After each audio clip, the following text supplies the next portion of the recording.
जिन्ना पाकिस्तान की जिद पर अड़े हुए थे, तभी ब्रिटिश सरकार ने कांग्रेस को सरकार बनाने के लिए आमंत्रित कर दिया। कहा जाता है कि कांग्रेस के नेता चाहते थे कि जवाहरलाल नेहरू नहीं बल्कि सरदार वल्लभ भाई पटेल अंतरिम प्रधानमंत्री बने, क्योंकि वो नेहरू से बेहतर पटेल ही थे जो जिन्ना से पाकिस्तान को लेकर बेहतर मोलभाव कर सकते थे। लेकिन महात्मा गांधी ने नेहरू को चुना। तब के कांग्रेस नेता और बाद में देश के पहले राष्ट्रपति बने राजेंद्र प्रसाद ने कहा था, गांधी ने ग्लैमरस नेहरू के लिए अपने विश्वसनीय साथी का बलिदान कर दिया। आजादी के 74 साल बाद जब बीजेपी खुले मंच से सरदार पटेल का समर्थन करती है, अगर देश के पहले प्रधानमंत्री सरदार वल्लभ भाई पटेल होते तो मेरा कश्मीर का ये हिस्सा आज पाकिस्तान के पास न होता। एक कांग्रेसी नेता की दुनिया की सबसे बड़ी मूर्ति बीजेपी बनवाती है। ऐसे में ये जानना जरूरी हो जाता है कि क्यों सरदार पटेल प्रधानमंत्री नहीं बने। इसके लिए साल 1947 में चलते हैं। देश के आजाद होने से एक साल पहले ही अंग्रेजों ने देश की सत्ता भारतीयों के हाथ में दे दी थी। तय हुआ था कि कांग्रेस का अध्यक्ष ही प्रधानमंत्री बनेगा। तब मौलाना अबुल कलाम आजाद 6 सालों से कांग्रेस के अध्यक्ष थे। 20 अप्रैल 1946 में महात्मा गांधी ने मौलाना को पत्र लिखकर कहा कि वे एक वक्तव्य जारी करें और कहें कि अब वह अध्यक्ष नहीं बने रहना चाहते।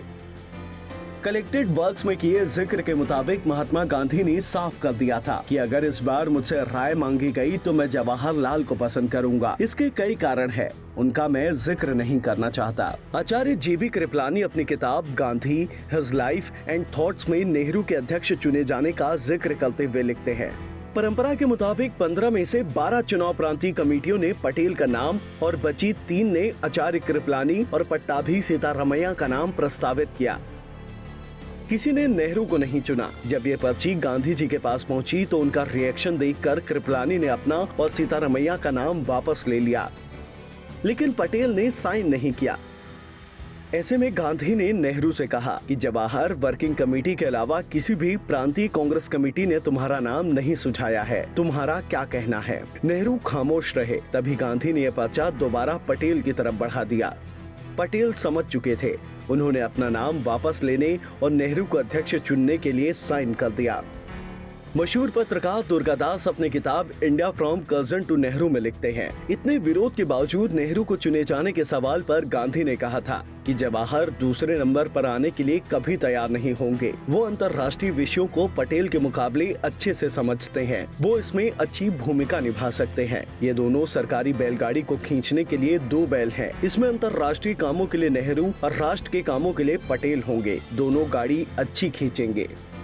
गांधी के इस प्रेस इंटरव्यू से 2 बातें निकल कर आई। एक ये कि नेहरू नंबर 2 नहीं होना चाहते थे, जबकि गांधी को भरोसा था कि पटेल को नंबर 2 होने में कोई ऐतराज नहीं होगा। और वाकई ऐसा ही हुआ, क्योंकि पटेल मुंह फुलाने की बजाय 1 हफ्ते के अंदर फिर न केवल सामान्य हो गए बल्कि हंसी मजाक करने लगे।